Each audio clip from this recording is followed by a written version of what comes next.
Le sol est composé de matières organiques provenant des micro-organismes vivants dans le sol et de restes d'êtres vivants, de matières minérales provenant de la transformation des restes d'organismes vivants et de roches du sous-sol.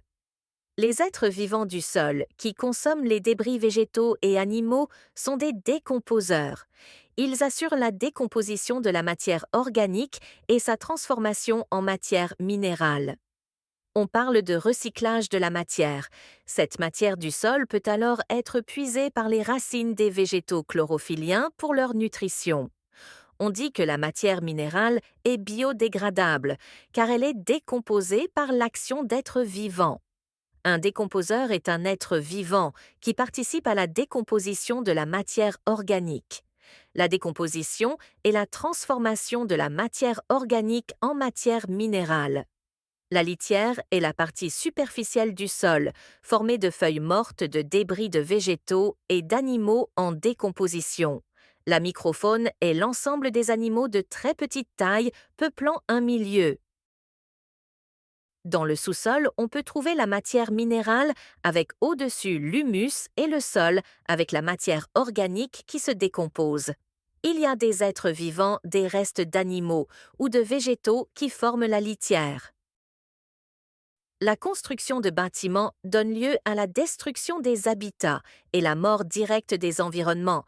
Il y a donc une baisse de la biodiversité.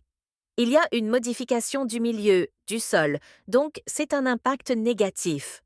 Lors de la construction de routes, il y a de la destruction des habitations non directes des êtres vivants, fragmentation des habitats.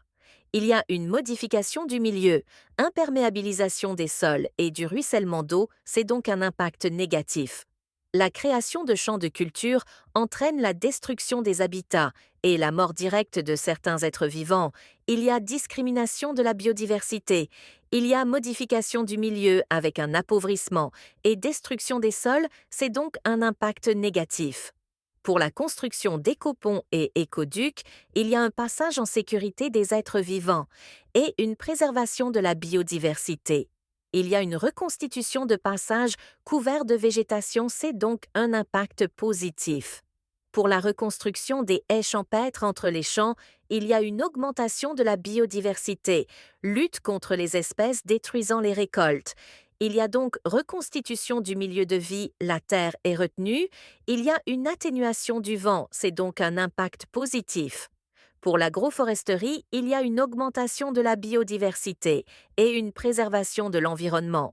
Il y a une reconstitution et un enrichissement des sols et une lutte contre la pollution et une régulation de la température, c'est donc un impact positif. Pour l'élevage des moutons, il y a une préservation d'espèces végétales en mangeant les envahissants et entretien des milieux difficiles d'accès. Il y a donc un enrichissement des sols et de la lutte contre la pollution, c'est donc un impact positif.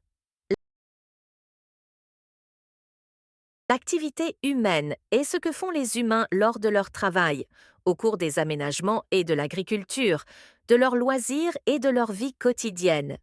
La biodiversité est l'ensemble des êtres vivants, animaux, végétaux, champignons, bactéries. L'environnement est l'ensemble des éléments vivants et non vivants, construction, constituant un paysage.